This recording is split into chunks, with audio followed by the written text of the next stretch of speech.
نحمده ونصلي على رسوله الکریم اما بعد۔ محترم بزرگوں، عزیز ساتھیوں، ہر انسان اہم چیز سے پہلے تیاری کرتا ہے۔ شادی کی تاریخ متعین کی جاتی ہے، اس سے پہلے اس کی تیاری کی جاتی ہے۔ مکان بنانے کی تیاری پہلے سے کرتا ہے، اس کے لیے کچھ روپیہ پیسہ جوڑتا ہے۔ دکان کی تیاری پہلے سے کی جاتی ہے، اس کا میٹیریل پہلے سے جمع کرتا ہے۔ ہر چیز کے لیے تیاریاں کی جا رہی ہے۔ کھیت بونے کے لیے تیاری کی جاتی ہے، باغات کے لیے تیاری کی جا رہی ہے، کسی بھی اہم چیز کے لیے تیاری کی جاتی ہے، اور اس تیاری کے نتیجے میں وہ چیز اچھے ثمرات دکھاتی ہے، اچھے نتائج ظاہر کرتی ہے۔ دکان کہنے سے پہلے تیاری نہ کی جائے تو پھر دکان کہنا مشکل اور دشوار۔ شادی سے پہلے شادی کی تیاری نہ کی جائے اور وقت کے وقت یہ سمجھا جائے کہ سارا کام اچھے طریقے سے ہو جائے گا، تو یہ اتنا ہی دشوار ہے جتنا ایک عقل مند اس کو دشوار سمجھ سکتا ہے۔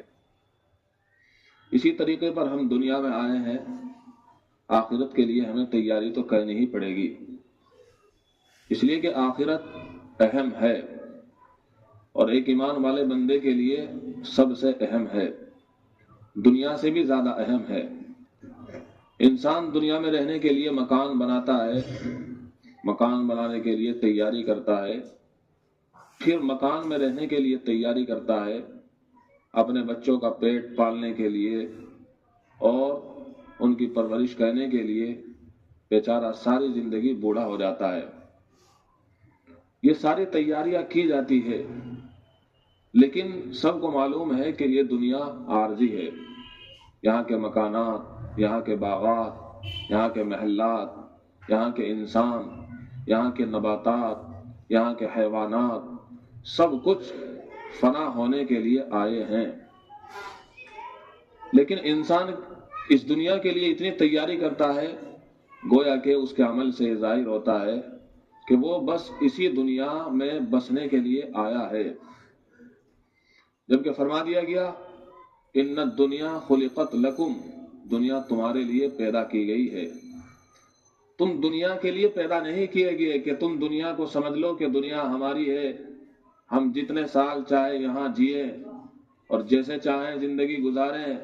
انسان تو چاہتا ہے کہ جوانی نہ جائے، انسان تو چاہتا یہ ہے کہ تندرستی نہ جائے، انسان تو چاہتا یہ ہے کہ مالداری نہ جائے، انسان تو چاہتا یہ ہے کہ میری زندگی نہ جائے، مجھے موت نہ آئے، لیکن اس کی ساری چاہت پوری نہیں ہو سکتی اور نہ ہوتی ہے۔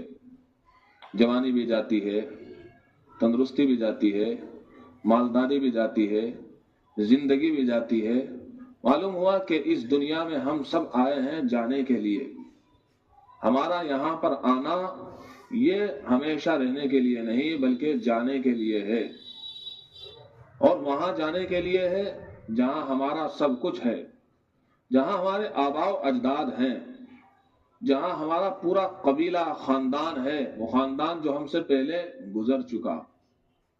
جب ہم قبرستان میں داخل ہوتے ہیں تو یہی تو کہتے ہیں السلام علیکم یا اہل القبور، یغفر اللہ لنا ولکم، اللہ ہماری بھی مغفرت کرے اور تمہاری بھی مغفرت کرے، انتم سلفنا ونحن بالاثر، بس اتنی بات ہے کہ تم ہم سے پہلے آ گئے، ہم بھی تمہارے پیچھے پیچھے آنے والے ہیں۔ عربی زبان میں یہی تو کہتا ہے، اتنی سی بات ہے، بس تم ہم سے پہلے چلے گئے، سبقت کر گئے، ہم بھی تمہارے پیچھے پیچھے آنے والے ہیں۔ آگاہ اپنی موت سے کوئی بشر نہیں، سامان 100 برس کا ہے، پل کی خبر نہیں۔ دوستوں اور بزرگوں، دنیا یہ دار الفنا ہے۔ ابھی میں نے بتلایا ہم اس دنیا میں آئے ہیں جانے کے لیے، یہاں باقی رہنے کے لیے نہیں آئے ہیں۔ ہم سے پہلے ہمارے بڑے چلے گئے، جن سے ہم کو محبت ہے۔ اگر اس دنیا میں کسی کو موت نہ آتی تو وہ ذات ہے محمد الرسول اللہ صلی اللہ تعالی علیہ وسلم کی، اسی لیے کہ اسی ذات کے لیے یہ سب کچھ بنایا اور بسایا گیا ہے۔ آسمان انہی کے صدقہ، زمین انہی کا صدقہ، ہم ساری کائنات، انسان، جماعتات، نباتات، حیوانات، سب ان کا صدقہ ہے محمد کریم صلی اللہ علیہ وسلم کا۔ جب وہ چلے گئے تو پھر ہما شما کی تو کیا بات ہے، ہمیں بھی اس دنیا سے جانا ہے، اور ایسی جگہ جانا ہے جہاں ہمیشہ رہنا ہے، وہاں موت بھی نہیں ہے، وہاں جو بنگلہ ملے گا جنت کی صورت میں وہ بھی ہمیشہ ہمیشہ کے لیے دے دیا جائے گا۔ یہ نہیں کہ جنت ہم سے چھین لی جائے گی، اس لیے کہ وہ داتا ہے، جب وہ دیتا ہے تو پھر وہ چھینتا نہیں ہے، وہ داتا ہے۔ جب جنت میں کسی کا داخلہ ہو گیا پھر اس کو جنت سے نکالا نہیں جائے گا۔ اور دوستوں اور بزرگوں، اس کے برخلاف قید خانہ بھی اللہ تعالیٰ نے بنایا ہے۔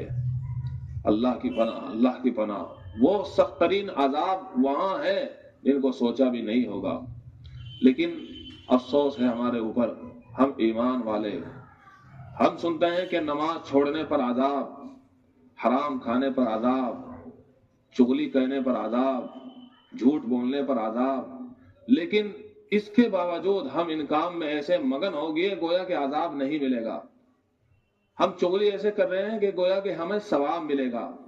ہم کسی پر تہمت اس ذرا سی زبان سے لگا رہے ہیں گویا کہ ہمیں ثواب ملے گا۔ ہم نماز چھوڑ رہے ہیں گویا کہ ہمیں ثواب ملے گا، کوئی افسوس نہیں۔ جوانی گزر گئی، 40 سال کا ہو گیا، نماز چھوڑتے چھوڑتے کوئی افسوس نہیں ہے کہ میں نے اپنی زندگی میں کیا کچھ کھو دیا ہے، میں نے اپنی زندگی کا کتنا ستیہ ناش کر دیا ہے، ہائے افسوس، میں کیا کر چکا ہوں، کوئی افسوس نہیں۔ بالآخر اس دنیا سے جاتا ہے، خالی ہاتھ جاتا ہے۔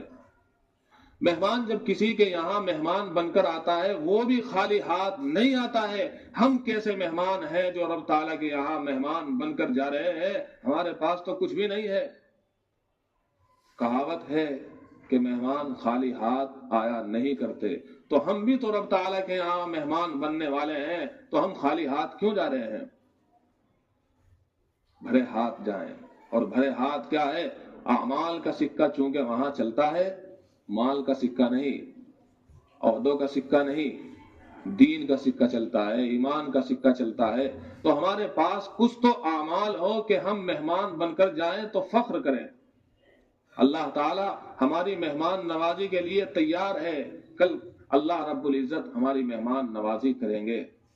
کیا ٹھکانے اس مہمان کے جس کا میزبان اللہ ہوگا، جس کے میزبان فرشتے ہوگے، اور جس کی میزبانی کے لیے رب تعالیٰ دسترخوان لگوائے گا اپنے فرشتوں کے ذریعے، اور جس کی میزبانی کہاں کی جائے گی؟ وائٹ ہاؤس میں نہیں، دنیا کے کسی عدالت اور کمرے میں نہیں، جہاں انسان تھوڑی دیر کے لیے جائے، ہزاروں پیسے جمع کرنے پڑے، بارات گھر میں جائے اچھے سے اچھے، اور وہاں کتنے پیسے، ایک رات کا خرچہ 1 لاکھ روپے، وہاں کوئی خرچہ نہیں ہے، اس لیے کہ خرچہ پہلے جمع کر چکے ہیں۔ اعمال کی صورت میں، ایمان کی صورت میں رب تعالیٰ کے سامنے گڑ گڑا کر اور رو کر اللہ کے پاس خرچہ تو ہم پہلے بینک میں جمع کر چکے ہیں، نماز پڑھ کر، روزہ رکھ کر، حج کر کے، صدقات دے کر، لہذا اب ہم سے کوئی خرچہ نہیں دیا جائے گا۔ اللہ اکبر! مہمان نوازی کہنے والا کون ہے؟ مہمان نوازی کہنے والے کون ہیں؟ فرشتے ہیں۔ سلام کون کر رہے ہیں؟ فرشتے سلام کر رہے ہیں۔ آج ہمیں کوئی بڑا آدمی سلام کر دے تو ہمارا من پھول جاتا ہے، ہمارا دل پھول جاتا ہے، اور ہم مستی چھا جاتی ہے، اتنے بڑے آدمی نے، اتنے اللہ والے نے مجھے سلام کیا ہے، مجھے سلام کیا ہے۔ وہاں سلام فرشتے کر رہے ہیں، سلام قولا من رب الرحیم وامتاز اليوم ایھا المجرمون، اور سلام کے ساتھ ساتھ یہ بھی اعلان کیا جا رہا ہے، وامتاز اليوم ایھا المجرمون، اے مجرموں تم الگ ہو جاؤ، تمہیں آج سلام نہیں کیا جائے گا، تمہاری آج مہمان نوازی نہیں کی جائے گی، تمہیں آج جنت میں نہیں بھیجا جائے گا، تمہیں تو آج قید خانے میں ڈالا جائے گا، جیل خانے میں ڈالا جائے گا، جہنم میں ڈالا جائے گا۔ لہذا اسی لیے حضرت عمر فاروق رضی اللہ تعالیٰ عنہ فرمایا کرتے تھے، حاسبوا قبل ان تحاسبوا، اپنا حساب کر لو اس سے پہلے کہ تمہارا حساب کیا جائے، رب تعالیٰ کے یہاں حساب کیا جائے گا۔ یہ رمضان کا مہینہ جو آ رہا ہے ہمیں بنانے کے لیے آ رہا ہے، ہمیں چاہیے ہم رمضان المبارک کے آنے سے پہلے تیار ہو جائیں. ہر چیز سے پہلے تیاری کی جاتی ہے. تو رمضان اتنا بابرکت مہینہ آ رہا ہے، کیوں نہ ہم اس کے آنے سے پہلے تیار ہو جائیں. تیار کیسے؟ گناہوں کو چھوڑ دیں. تیار کیسے؟ نمازوں کے پابند بن جائیں. تیار کیسے؟ اور دنوں میں قرآن کی تلاوت کم تھی، اب تھوڑی زیادہ کر دیجئے. تیار کیسے؟ اور دنوں میں تسبیحات نہیں پڑھی جا رہی تھی، اب تسبیحات کی شروعات کر دیجئے. تیار کیسے؟ اور دنوں میں نفل روزے نہیں رکھے جاتے تھے، کبھی کبھی روزہ رکھ لیجئے، پیر کا روزہ، جمعرات کا روزہ. تیار کیسے کہ اور دنوں میں مسجد میں وقت کم دیا جا رہا تھا، اب چونکہ رمضان آ رہا ہے تو مسجد میں وقت دینے کی مقدار بڑھا دیجئے. یہی تو تیاری ہے رمضان المبارک کی. گناہوں کو چھوڑنا اور اطاعت گزار بندہ بن جانا، گناہوں کو دفع کر دینا، دھکا دے دینا اور اطاعت گزار بندہ بن جانا، یہ تیاری ہے رمضان المبارک کی، جو مجھے اور آپ کو سب کو کرنی ہے. تو پھر دیکھیں رمضان المبارک کا مزہ ہی مزہ ہے. اللہ کے نام پر جب انسان جیتا ہے مزہ آتا ہے، اللہ کے نام پر جب بھوکا رہتا ہے تو مزہ آتا ہے. کیوں؟ اسی لیے تو فرمایا ہے الصوم لی وانا اجزا بہ، روزہ میرے لیے ہے اور روزے کے بدلے میں مل جاؤں گا.